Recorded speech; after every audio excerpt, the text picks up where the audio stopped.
ለዩ የዝውውር መረጃዎችን ይዘን እየቀረብን ሲሆን በተለይም በዚህ ፕሮግራሞቻችን እነማን ማንን ፈልጉ የሚለውን በዝፋት የምናቀርብ ነው የሚሆነው። አርሰናሎች እንግዲህ ክርስቶስ ዞሊስ፣ ሞርጋን ሮጀርስ እንዲሁም ደግሞ ብሩኖ ጎማሬዝን ጨምሮ የተለያዩ ስሞች ተያይዞ እንደሆነም ሰምተናል። የነዚህ ጥንካሬ ጉዳታቸው በክለቡ ቢመጡ ምን ያህል ልዩነት ይፈጥራሉ የሚለውን እንግዲህ ከቁጥር ጋር አያይዘን የምንገልጽላችሁ ይሆናል። እንዲሁም በማንቸስተር ዩናይትድ ቤት በኩል እንግዲህ ጆ ጎሜዝ እንዲሁም ደግሞ ማኑ ኮኔ ስማቸው እየተያዘ የሚገኝ ተጫዋቾች ናቸው። ስለነዚህ ተጫዋቾች ያለፈው ኬሪየራቸውን እንዲሁ የምንገልጽላችሁ ሲሆን የዝውውር መረጃዎችን በስፋትም እናጋራቸዋለን። ሊቨርፑል፣ ማንቸስተር ሲቲ፣ ቼልሲ፣ ሪያል ማድሪድን ጨምሮ በርካታ ክለቦችን የምንመለከት ነው የሚሆነው። እስከ መጨረሻው ድረስ ከኛ ጋር ቆዩ እያልን እኛ ቀጥታ ወደ ፕሮግራሞቻችን እንለፍ። የዝውውር መረጃዎች እንግዲህ አሁንም እየሰፉም ይገኛሉ። በተለይም የዓለም ዋንጫ ከመጠናቀቁ በኋላ በርካታ የዝውውር መረጃዎችን እንደምንሰማም ተስፋም እያደረገን ይገኛል። ማንቸስተር ዩናይትድ እንዲሁም ደግሞ አርሰናል የሚፈልጓቸውን ተጫዋቾች እንግዲህ በቅርበት እየተከታተሉ ነው የሚገኙት። አርሰናል እንደ ሞርጋን ሮጀርስ ያሉ ተጫዋቾችን የግላቸውን ለማድረግ ምንም እንኳን ከፍተኛ ገንዘብ ቢጠየቁም እንግዲህ ይህን ነገር የግላቸውን ለማድረግ እንደሚሞክሩ መረጃዎች እያሳዩ ይገኛል። ይህ እንግሊዛዊ ተጫዋች በእንግሊዝ ፕሪሚየር ሊግ እንግዲህ ያለፉትን 3 ዓመታት ማሳለፍም ችሏል። በተለይም በአስቶን ቪላ ቤት እንግዲህ ከ2024 ጀምሮ እስከ 2026 መቆየቱን ተመልክተናል። 2023-24 4-25 እንዲሁም ደግሞ 25-26 እንግዲህ በእንግሊዝ ፕሪሚየር ሊግ በአስቶን ቪላ ቤት ያሳለፈ ተጫዋች ነው። ከዛ በፊት በ2023 እንግዲህ በሚድልስቦሮ በሻምፒዮንሺፑ እንደተጫወተ የምናስታውሰው ጉዳይ ነው። በተለይም ይህ ተጫዋች ከማንቸስተር ሲቲ ወደ ብላክፑል በውሰት ማቅናትም ቻለ። ነገር ግን ማንቸስተር ሲቲዎች ወደ ሚድልስቦሮ መላካቸው እጅግ በጣም እንዲለወጥ ያደረገበት መንስኤ እንደሆነ ተጫዋቹም ይናገራል። በሚድልስቦሮ ቤት 26 ጨዋታዎችን አድርጎም ነበር። 2 ጎሎችን አስቆጥሮ 6 አሲስቶችን ያስመዘገበበት አመት እንደነበር የሚታወሰም ጉዳይ ነው። በተለይም በዛ አመት እንግዲህ 12ቱን ከቤንች ተነስቶ ነበር ጨዋታዎችን ማድረግም እየቻለው። በአሰልጣኝ ማይክል ካሪክ እየተመሩ ሚድልስቦሮዎች ጥሩ ለውጥን ባሳዩበት አመት ሞርጋን ሮጀርስ ይህንን ቲም እንግዲህ ለመለወጥ እጅግ የታተረ ተጫዋች እንደነበር ይገለጻል። ከዛም በኋላ ነው አስቶን ቪላዎች ተመልክተውት እንግዲህ ወደ እንግሊዝ ፕሪሚየር ሊግ እንዲመጣም ያደረጉት። በህይወቱ ውስጥ ትልቅ ሰው ሲገልጽ በተለይም አሰልጣኝ ማይክል ካሪክን ያነሳል። ለዚህ መድረሴ ትልቁን ሚና የተጫወተው ሰው እሱ ነው ሲልም ነበር በአንድ ቃለ መጠይቅ ላይ መግለጽም የቻለው። ከዛም በኋላ በ2023-24 በዛው አመት እንግዲህ ወደ እንግሊዝ ፕሪሚየር ሊግ አስቶን ቪላ መምጣትም ቻለ። በዛ አመት 11 ጨዋታዎችን ብቻ ነው ማድረግም የቻለው። እንዲሁም 639 ደቂቃዎችን በሜዳ ላይ መቆየት መቻሉን እናስታውሳለን። 3 ጎሎችን አስቆጥሮ 1 አሲስት አስመዝግበው ነበር። በመጣበትም ማለት በአመት በ11 ጨዋታዎች ማለትም 4 የጎል ተሳትፎ ማድረግ የቻለ ተጫዋች እንደነበር እናስታውሳለን። በ5ቱ ጨዋታ እንግዲህ ተቀይሮ የገባ ሲሆን በ6ቱ ደግሞ ተቀይሮ የወጣበትን አመት እንዲሁ የምናስታውሰው ጉዳይ ነው። 11 ጨዋታዎችን ብቻ እንደነገርናችሁ በ2023-24 አደረገም። ከዛም በ2024-25 ግን አንድ ጨዋታ ብቻ ነው ያመለጠው። 37 ጨዋታዎችን አድርጎ 3131 ደቂቃዎችን በሜዳ ላይ የቆየ ሲሆን 10 አሲስቶችንና 8 ጎሎችን ማስቆጠርም ችሏል። 18 የጎል ተሳትፎ ያደረገ ሲሆን አስቶን ቪላ ወደ እንግሊዝ ፕሪሚየር ሊግ ቶፕ 4 ውስጥ እንዲያጠናቅቅ መንስኤ የነበረ ተጫዋች እንደነበር እናስታውሳለን። በዛው አመት እንግዲህ ትልቅ ለውጥን አሳይቶ ነበር። እንግዲህ ለውጦችን በማድረግ በጨዋታዎች ላይ እንግዲህ ልዩነት ፈጣሪ እንደነበር ያሳየው በዚህ ሰዓት ነበር። እንግዲህ በርካታ ክለቦች እሱን ፈላጊ ሆነው ብቅ ማለትም የቻሉት፣ ነገር ግን ከአስቶን ቪላ መለየትም አልቻለም። አምና ማለትም በዚህ አመት እንግዲህ 37 ጨዋታዎችን በተመሳሳይ ያደረገ ሲሆን ነገር ግን 3285 ደቂቃዎችን አሳልፏል። አምና 3134 ደቂቃዎችን ነበር በ2025 ማሳለፍ የቻለው። በ2026 በዚህ በተጠናቀቀው አመት ግን ወደ 150 ደቂቃዎችን ከፍ አድርጎ እንግዲህ 10 ጎሎችን አስቆጥሮ 6 አሲስቶችን ማስመዝገብም ችሏል። በዚህ አመት እንግዲህ ከአምናው የሚለየው ከአሲስቶቹ በላይ ወደ ጎል ማስቆጠርነቱን ራሱን የለወጠበትን አመት መሆኑን ነው እንዲሁ የተመለከትነው። ይህም እንግዲህ ልዩነት ፈጣሪ ሲሉ በርካቶቹም ይገልጹታል። ከኳስ ጋር ያለው ምቾት፣ በቀኝ ክንፍ፣ በግራ ክንፍ፣ በአጥቂ ቦታ ላይ የመጫወት አቅሙ አስቶን ቪላ ይህ ተጫዋች እንዳይለቀው ቢያደርግም እንግዲህ አሰልጣኝ ሚኬል አርቴታ እንዲሁም ደግሞ አርሰናሎች ይህን ተጫዋች የግላቸው ለማድረግ እንዲሁም ያን ቦታ ለማጠናከር ትክክለኛው ተጫዋች ብለው አምነውበታል። ያለፉትን 2 ዓመታት በእንግሊዝ ፕሪሚየር ሊግ ተፈትኖ ማለፉ ከ16 ጎሎችን በላይ በሁለቱ አመት እንግዲህ 16 እና 18 የጎል ተሳትፎችን ማድረጉ እንግዲህ እጅግ እንዲደንቅም እንዲወደድም ያደረገው ተጫዋች ነው። በአጠቃላይ በአስቶን ቪላ ቤት 85 ጨዋታዎችን ያደረገ ሲሆን 21 ጎሎችን አስቆጥሮ 17 አሲስቶችን አስመዝግቧል። ይህም እንግዲህ 38 የጎል ተሳትፎችን በማድረግ እንግዲህ በእንግሊዝ ፕሪሚየር ሊግ የራሱን ታሪክ እየፈጠረም እንዲሁም እየሰራም ተጫዋች ነው። የማንቸስተር ሲቲ የአካዳሚ ልጅ እንደነበር እናስታውሳለን። ከዛም በአስቶን ቪላ ቤት ራሱን አሳይቶ በአሁኑ ሰዓት ላይ ምናልባትም ከአሰልጣኝ ሚኬል አርቴታ ጋር የሚገናኝበት እድል እንዳለ ነው በርካቶቹ እየገለጹ የሚገኙት። ገና 23 ዓመቱ ላይ የሚገኘው ይህ የግራ ክንፍ የአጥቂ ስፍራ ተጫዋች እንግዲህ በበርካቶቹ ይመለከቱትም ነበር። ምናልባትም ማንቸስተር ዩናይትድ ይፈልገዋል ተብሎ ቢጠበቅም እስካሁን ድረስ ከማንቸስተር ዩናይትድ ጋር ስሙ አልተያዘም። ምናልባትም አሰልጣኝ ማይክል ካሪክ ዳግም ከሚድልስብሮ ጋር እንዲሁ ከተለያዩ በኋላ ምናልባትም በዚህ ዓመት ዳግም ይገናኙ ይሆን የሚሉ ጥያቄዎችን ያነሱም ነበር። ሞርጋን ሮጀርስ ግን ፍላጎቱ ወደ አርሰናል እንደሆነ የተገለጸ ሲሆን በግል ጥቅማ ጥቅም እንዲሁም ደግሞ በፊርማዎች ጉዳይ ከአርሰናል ጋር ምንም ሰጣ ገባ ውስጥ እንደማይገባ ሞርጋን ሮጀርስ እየተገለጸም ይገኛል። ፋብሪዚዮ ሮማኖ ነው ይህንን ማረጋገጥም የቻለው። ነገር ግን ከባዱ ነገር የተጫዋች ኮንትራት አለው በአስቶን ቪላ ቤት። ይህንንም እስከ 2031 ድረስ ፈርሞም ነበር።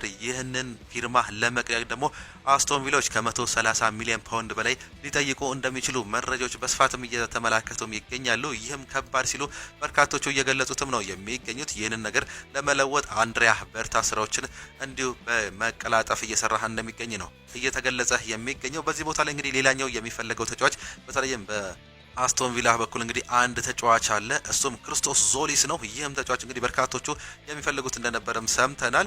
ይህን ተጫዋች የግላቸው ለማድረግ ይፈልጋሉ። የ24 ዓመቱ ይህ ተጫዋች እንግዲህ በኤርዲቪዜ እንግዲህ 36 ጨዋታዎችን አድርጎ 17 ጎሎችን አስቆጥሮ 23 አሲስቶችን ማድረግም ችሏል። በዚህ ዓመት በ36 ጨዋታ 40 የጎል ተሳትፎ ያደረገም ተጫዋች ነው። በዚህም የተነሳ አርሰናሎች እንግዲህ ይህ ተጫዋች ገና ትልቅ ተስፋም አለው ብለው ያምናሉ። ምንም እንኳን 24 ዓመቱ ላይ ቢደርስም እንግዲህ በሚቀጥሉት 2 ዓመታት ውስጥ ትልቅ ለውጥ ከሚፈጥሩ ተጫዋቾች መካከል አንደኛው አድርገውም ይመለከቱታል። ለዚህም ይመስላል እንግዲህ የግላቸው ለማድረግ አሁን እየታተሩ የሚገኙት። ይህ ተጫዋች በተለይም በእንግሊዝ አንድ ልምድ አለው። በኖርዊች ቤት ተጫውቷል። በ2021-22 እኔም ደግሞ በ2023-24 እንግዲህ በኖርዊች ቤት እንግዲህ በሻምፒዮንሺፑ ያሳለፈ ተጫዋች እንደነበረም ስታቲክሶቹ ያሳያሉ። በ2022-23 እንግዲህ አንድ ጨዋታ ብቻ ነበር ማድረግም የቻለው 90 ደቂቃ ብቻ ያደረገ ሲሆን ምንም አይነት ጎል እንዲሁም ደግሞ አሲስት ማድረግ አልቻለም ነበር። ከዛ በፊት ግን እንግዲህ እንዲሁ በአጠቃላይ 13 ጨዋታዎችን አጠቃላይ አድርጎ አንድ የጎል ተሳትፎ ያደረገበት አመትም ነበር። ነገር ግን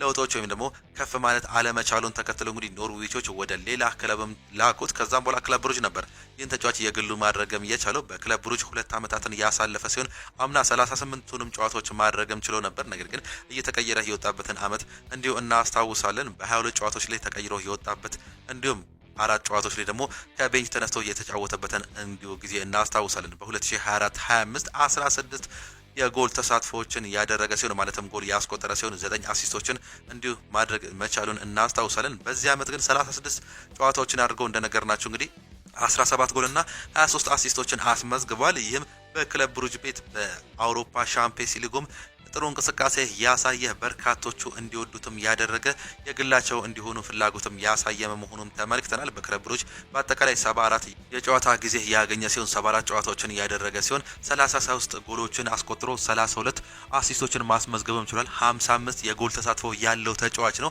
ልብ በሉ ስታቲክሶቹ ወይም ቁጥሮቹ እጅግ በጣም ትልቅ ናቸው። ነገር ግን ክለብ ብሩጅ መሆኑ ምናልባትም በእንግሊዝ ፕሪሚየር ሊግ ይህን ነገር ለማሳየት እንደሚከብደው ይታወቃል። ነገር ግን እንደ ቲም ዴቭዝ እንዲሁም ደግሞ ለቀጣይ ራሱን የማሳደግ አቅም ያለው ተጫዋች መሆኑን ተከትሎ ክርስቶስ ዞሊስ አሁንም ቢሆን ከአርሰናል ጋር ስሙ በስፋት እየተያዘም ይገኛል። የሊያንድሮ ትሮዛርድ እንግዲህ ወደ ቤሺክታሽ የመስማማት እድሉ መስፋቱም ተገልጿል። ክለቦቹ ተስማምተዋል። ነገር ግን እስካሁን የሚጠበቀው የተጫዋቹ እሽታን ብቻ ነው። እሱ እሺ የሚል ከሆነ የሚሄድ ይሆናል። ከዛም በኋላ ክርስቶስ ዞሊስ በሱ ቦታ ተተክቶ የሚመጣ ቲም ዌድዙን ከፍ የሚያደርግም ተጫዋች ነው። እንደ ሞርጋን ሮጀርስ ያሉ ተጫዋቾች በዛ ቦታ ላይ ቤስት 11 ውስጥ ይገባሉ ተብሎ የሚጠበቁ ሲሆን ክርስቶስ ዞሊስ ደግሞ ከቤንች እየተነሳ ለውጦችን ይፈጥራል ብለው እንደሚያምኑ አርሰናል አሰልጣኝ ሚኬል አርቴታ እየተገለጸም ይገኛል። ይህንንም ታሪክ ለመለወጥ እንግዲህ ሙከራዎች እየተደረጉ እንደሚገኙ ነው እየተገለጸም የሚገኘው። አርሰናሎች አሁንም ቢሆን የተለያዩ ተጫዋቾችን እየፈለጉ የሚገኙ ሲሆን እንግዲህ እነዚህ ሁለት ተጫዋቾች በቅርበት ከሚጠናቀቁ ዝውውሮች መካከል ይጠቀሳል። በአማካይ ቦታ ላይ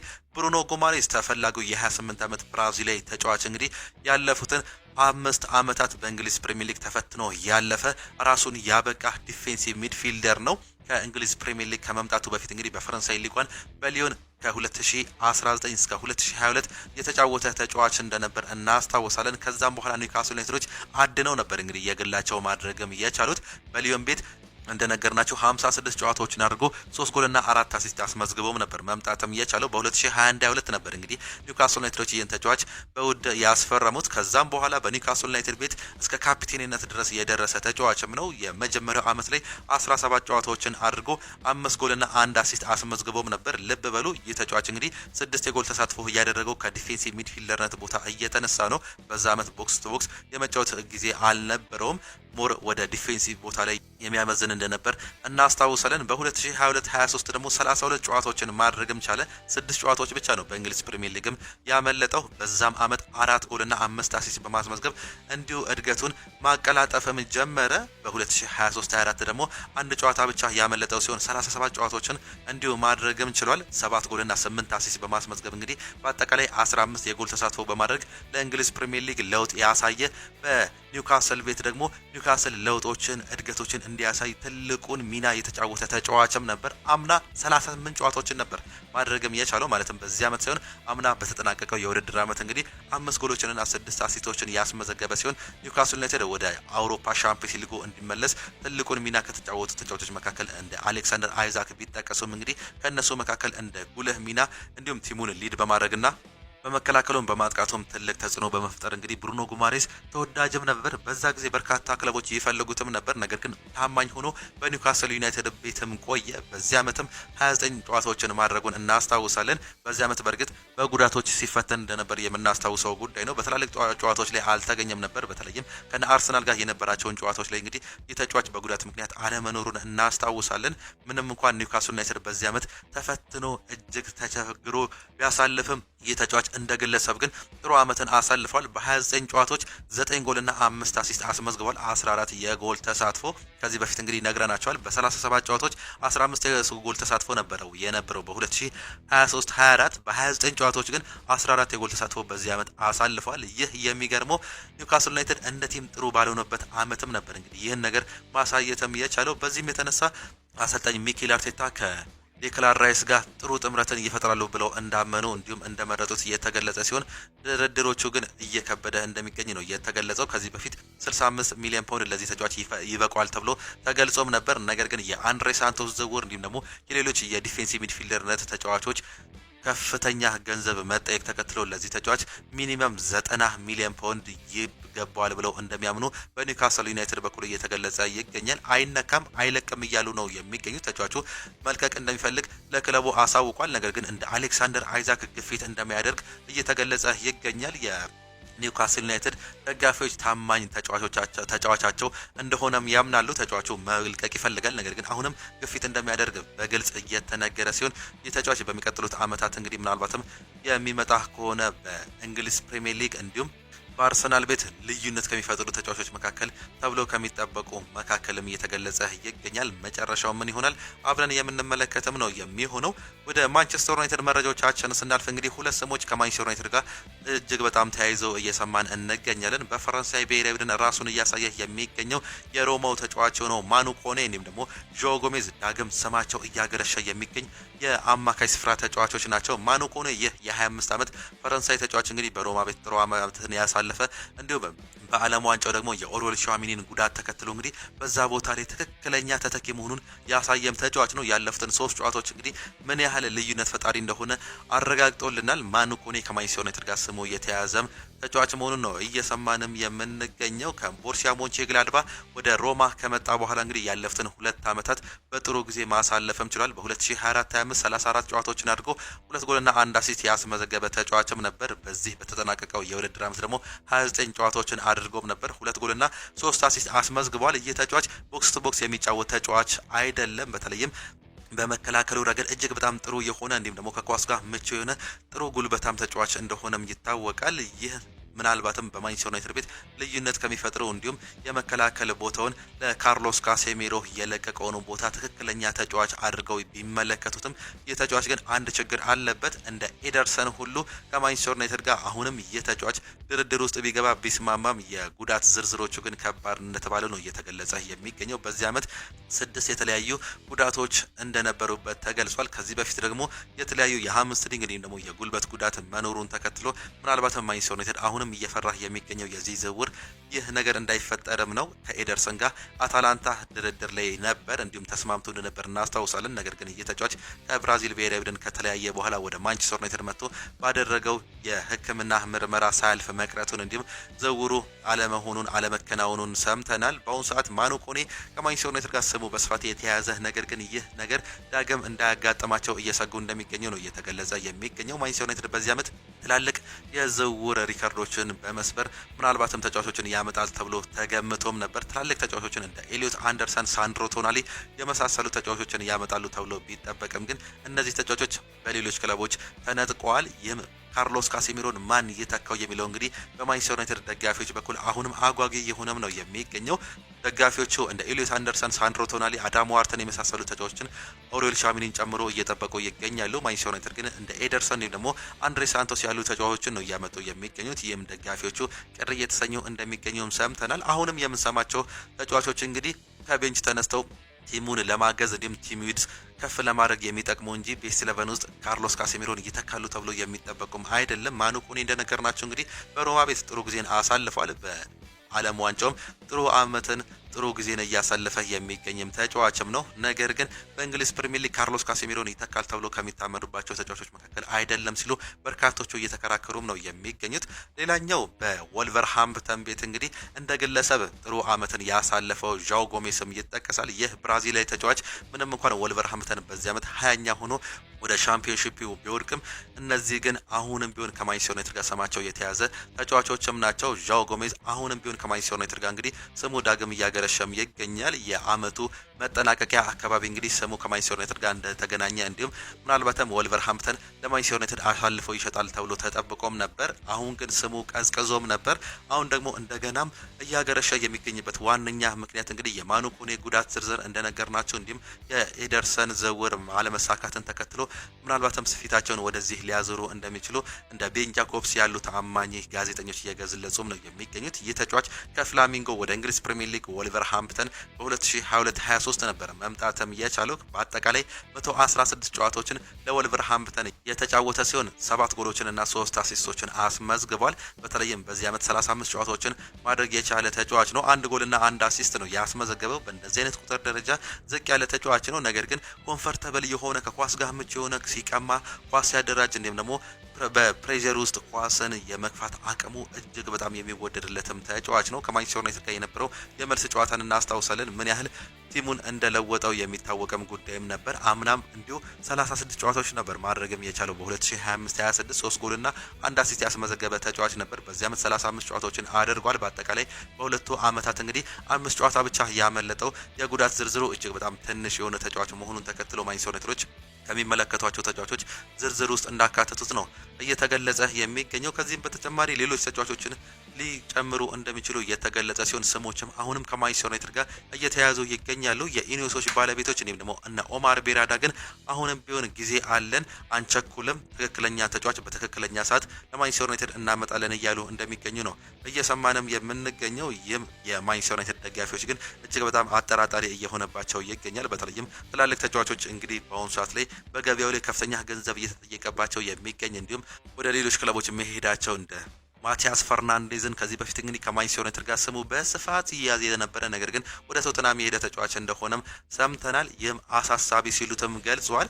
ምናልባትም የማርከስ ራሽፎርድ ጉዳይ አሁንም እየተነሳ የሚገኝ የማንቸስተር ዩናይትድ የዝውውር ራዳር መሆኑ እየተገለጸም ይገኛል። ማንቸስተር ዩናይትድ ይህን ተጫዋች እሸጠዋለሁ እያለ ቢገኝም በባርሴሎና ቤት 1 ዓመት የውሰት ውል ካሳለፈ በኋላ ከ30 ሚሊዮን ፓውንድ በላይ ግዢ ማቅረባቸው አይሆንም ማለታቸውን ተከትሎ እንግዲህ ማንቸስተር ዩናይትዶች አሁንም ቢሆን ይህን ተጫዋች የግላቸው የሚያደርጉ ክለቦች ከመጡ ከ40 ሚሊዮን ፓውንድ በላይ እየጠየቁበት ይገኛል። ነገር ግን ይህ ገንዘብ ለማንቸስተር ዩናይትድ የማይመጣ ከሆነ በክለብ ውስጥ እንደሚቆይ እንዲሁም ከአሰልጣኝ ማይክል ካሪክ ጋር በድርድር ይህንን ዓመት እዚህ እንደሚቆይ እየገለጹም ይገኛሉ። ይህንንም እንግዲህ ምናልባትም ከማርከስ ራሽፎርድ ጋር አዲስ ነገሮችን በሚቀጥሉት ቀናት ውስጥ እንሰማለን ተብሎ እንደሚጠበቅ የተገለጸ ሲሆን ሁለቱ አካላትም ለድርድር በሚቀጥሉት ቀናት ውስጥ እንደሚቀርቡ ነው የተገለጸው። ከዓለም ዋንጫ በኋላ ከማንቸስተር ዩናይትድ አመራሮች ጋር ዳግም እንደሚያወራ መረጃዎችም እየወጡም ይገኛሉ። ማንቸስተር ዩናይትድ በተከላካይ ቦታ ላይ የሉዊስ ሃል ጉዳይም አሁን የሚነሳ መሆኑን እየገለጹም ይገኛሉ። ይህ ተጫዋች ሉክ ሾው ትክክለኛ ተተኪ አድርገው እንደሚመለከቱት ቢገለጽም ኒውካስል ዩናይትዶች ትላልቅ ተጫዋቾችን እያጡ በሚገኙበት በዚህ ሰዓት ለዚህ ተጫዋችም ምናልባትም አይሸጥም የሚል ውሳኔ ላይ ይደርሳሉ ተብሎ እንደሚጠበቅም ነው የተገለጸው። በሊቨርፑል በኩል አሁንም የሚነሳው ጉዳይ ብራድሊ ባርኮላ ነው። ይህ ተጫዋች እንግዲህ በአርሰናል ሊቨርፑል በኩል በትልቁ የሚፈልግ ተጫዋች ቢሆንም ከፍተኛ ገንዘብ የተመደበበት መሆኑ ምናልባትም ለሁለቱም ክለቦች ከባድም ያደርገዋል። ፓሪስ ሰን ዠርሜን ትላልቅ ዝውውሮችን ነው አሁን ማድረግም የሚፈልገው። በዛው ቦታ ላይ እንደ ፌራን ቶሬዝ እንዲሁም ደግሞ ያን ዲያማንድ ያሉ ተጫዋቾችን የግላቸውን ለማድረግ እየጣሩም ይገኛሉ። እነሱ የሚመጡ ከሆነ ደግሞ ይህ ተጫዋች የመልቀቅ እድል አለው። ነገር ግን ፓሪስ ሰን ዠርሜን ከዚህ ተጫዋች ሚኒመም ኦፍ 100 ሚሊዮን ፓውንድ እንደሚፈልግ ከዚህ በፊት ግልጽ አድርጎ መናገሩ ለነዚህ ለሁለቱ የእንግሊዝ ክለቦች ከባድ ያደርገዋል ተብሎ ነው እየተጠበቀ የሚገኘው። ምንም እንኳን ሊቨርፑል ዲያማንዴን እንግዲህ ወደ 116 ሚሊዮን ፓውንድ አካባቢ አውጥቶ ለመግዛት ፍላጎት ቢያሳይም ተጫዋቹ ወደ ፓሪስ ሰን ዠርሜን እሄዳለሁ እዛ ነው የምፈልገው ማለቱን ተከትሎ እንግዲህ ዝውውሩ መቆሙን የምናስታውሰው ጉዳይ ነበር። አሁን ደግሞ ባርኮላን መመልከታቸው እየተገለጸም ይገኛል። በአማካይ ቦታ ላይ እንደ አሌክስ ስኮት ያሉ ተጫዋቾች ራዳር ውስጥ የሚገኙ ተጫዋቾች ናቸው። በበርንማውዝ ቤት አሌክስ ስኮት እንግዲህ ያሳለፈው አመት በርካቶቹ ሲያደንቁበት የነበረበትም አመት ነው። በአሰልጣኝ አንዶኒ ኢራኦላ ስር ድንቅ አመትን አሳልፎ በአሁኑ ሰዓት ላይ በበርካቶቹ ራዳር ውስጥ የገባ ተጫዋች ነው። ምንም እንኳን በርንማውዝ አዲስ ኮንትራት ለማስፈረም ሙከራዎችን ቢያደርጉም ተጫዋቹ ግን የመቆየት ፍላጎት እንደሌለውም ገልጿል። በዚህ አመት 37 ጨዋታዎችን አድርጎ 3 ጎልና 1 አሲስት አስመዝግቧል። በአጠቃላይ 4 የጎል ተሳትፎ ያደረገም ተጫዋችም ነው። ነገር ግን ይህንን ተጫዋች የማቆየት ፍላጎት ቢኖራቸውም ተጫዋቹ አልቆየም ብሏል። ያለፉትን 3 አመታት እንግዲህ በእንግሊዝ ፕሪሚየር ሊግ ራሱን ያሳደገም ተጫዋችም ነው። በዚህ አመት ለበርንሞዝ የሰጠውን ጥቅም ተከትሎ እንግዲህ ይህ ተጫዋች ወደ ሊቨርፑል የመሄድ ፍላጎትም አለው። በተለይም አሰልጣኙን ተከትሎ እንግዲህ ከሱ ጋር የመስራት ከፍተኛ ፍላጎት እንዳለው ገልጾም ነበር። ነገር ግን አርሰናል እንዲሁም ደግሞ ማንቸስተር ዩናይትድ ፈላጊ ሆነው ብቅ ማለታቸውን ሰምተናል። ሊቨርፑሎች አሁንም የተለያዩ ተጫዋቾችን እንደሚመለከቱ እየተገለጸ ሲሆን እስከ 5 ተጫዋቾች ሊያመጡ እንደሚችሉም ነው የተገለጸው። የሞሐመድ ሳላህ ተተኪ ማን ነው የሚለው ግን አሁንም አጠያቂ ሆኖም ቀጥሏል። መልስ ያልተገኘለት ጥያቄ አሁንም የሚቀጥል ሲሆን ያንኩባ ሚንቴ ከራዳራቸው መካከል አንደኛው መሆኑ ከዚህ በፊት ተገልጾ እንደነበረም ነግረናቸዋል። አሁንም ቢሆን ግን ይህ ተጫዋች ትክክለኛ የሞሐመድ ሳላህ ተተኪ እንዳልሆነ ማመናቸውን ተከትሎ እንግዲህ ዝውውሩ እየቀዘቀዘ እንደሚገኝም ነው የሰማነው። በቼልሲ ቤት አሰልጣኝ ዣቪ አሎንሶ የማይፈልጓቸውን ተጫዋቾች እያሰናበቱም ይገኛሉ። ከነዚህ መካከል አሌሃንድሮ ጋርናቾ በፕሮጀክት ውስጥ የማያስፈልግ ተጫዋች ተብሎ መገለጹን ተከትሎ አዲስ ክለብ እንዲፈልግም ተገልጾለታል።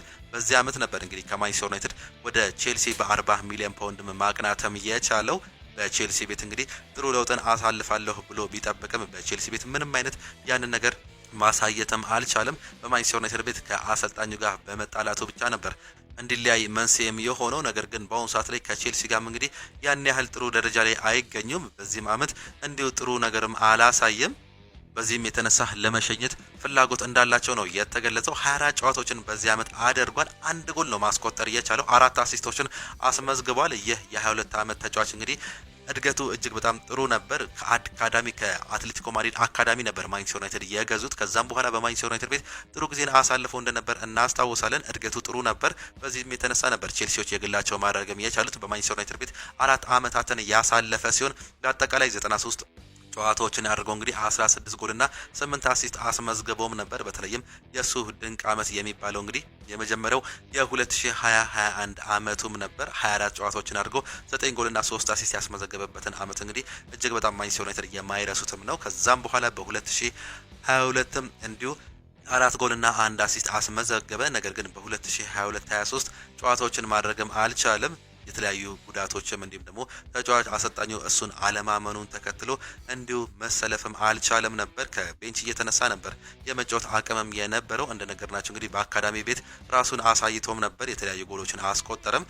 ወደ ዋናው ያለፈው እንግዲህ በ2023-24ም ነበር ከአካዳሚ በማሳደግ ወደ ዋናው ቲም ቢያሳድጉትም እድገቱ መቆሙን ተከትሎ ለቼልሲ አሳልፈው ሰጡት። ቼልሲዎችም አሁን ይህን ተጫዋች እንግዲህ ለሌሎች ክለቦች ለመስጠት እስከ 50 ሚሊዮን ፓውንድ እየጠየቁበት እንደሚገኙ ነው እየሰማንም የምንገኘው። እንደ ቤን ዋይት፣ ባዲ አሼል የመሳሰሉ የተከላካይ ስፍራ ተጫዋቾችም ከቼልሲ ጋር እንደሚለያዩ የተገለጸ ሲሆን ቼልሲዎች እነዚህን ተጫዋቾች በመልቀቅ እንግዲህ ልምድ ያላቸው ተጫዋቾችን ለማምጣት ፍላጎት እንዳላቸው ነው የተገለጸው። ማንቸስተር ሲቲ ከአዩብ ባዲ ጋር ነው ስሙ አሁንም እየተያዘ የሚገኘው። ኤሊዮት አንደርሰንን የእንግሊዝ ፕሪሚየር ሊግ ሪካርድ በሆነ ዋጋ 116 ሚሊዮን ፓውንድ ካስፈረሙት በኋላ ሌላ ለቀጣይ ጊዜ ቲማቸውን የሚያደራጅ ተጫዋችም ይፈልጋሉ።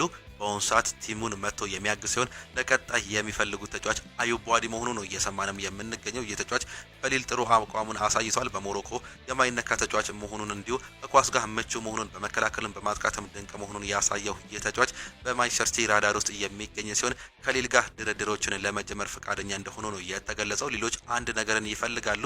የሚያስፈርመው ክለብ አንድ የውሰት ዓመት እዛው እንዲቆይ እንዲሆንላቸው ይፈልጋሉ። ይህም ደግሞ ማንቸስተር ሲቲዎች ይህን ነገር መስማማታቸውን ተከትሎ የግላቸውን ለማድረግ እንደሚፈልጉ ነው መረጃዎችም የሚያሳዩን። ወደ ሪያል ማድሪድ መረጃዎቻችን ስናልፍ እንግዲህ ሪያል ማድሪድ ከቪኒሲየስ ጁኒየር ጋር ያለው የኮንትራት ሁኔታ አሁንም ድርድር ውስጥ እንዳለ ሲገኝ ፍሎሬንቲኖ ፔሬዝ ይህን ነገር በመተማመን እንግዲህ በሚቀጥሉት ጊዜያት ውስጥ ይህን በክረምት ውስጥ ያጠናቅቃሉ ተብሎ እንደሚጠበቅ መረጃዎች እየወጡም ይገኛሉ። ቪኒሲየስ ጁኒየር አዲስ ኮንትራት ከሪያል ማድሪድ ጋር እንደሚፈርግም እንደሚገለጽ ነው የተገለጸው። ካልሆነ ግን ወደ ትላልቅ ክለቦች ይሄዳሉ ተብሎ ተገልጾም ነበር። ምናልባትም እንደ አርሰናል ያሉ ክለቦች እንግዲህ ስሙ ተያይዞም ነበር። ነገር ግን ይህ ተጫዋች ከፍተኛ ገንዘብ መጠየቁ እንዲሁም ደግሞ ሪያል ማድሪድ ይህን ተጫዋች የሚሸጡት ከሆነ ሚኒመም 150 ሚሊዮን ፓውንድ በላይ ሊጠይቁበት እንደሚችሉ መገለጹ ሌሎች ክለቦች ከባድ ያደርገዋል ተብሎ ይገለጻል። ተጫዋቹ ከሪያል ማድሪድ የመለየት ምንም አይነት ፍላጎትም ያለው ድርድሮች ግን አሁንም እየቀጠሉ እንደሚገኙ ተገልጿል። ሌላኛው በፈረንሳይ ብሔራዊ ቡድን የኪሊያን ምባፔ እንዲሁም ደግሞ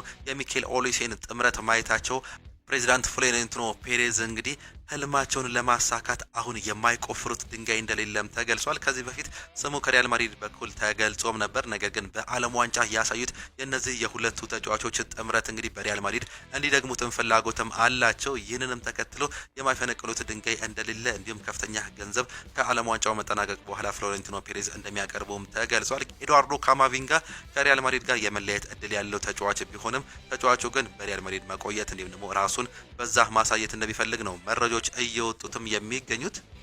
ለዛሬ የነበረን ስፖርታዊ መረጃዎቻችን ይህንን እየመስሉ ነበር።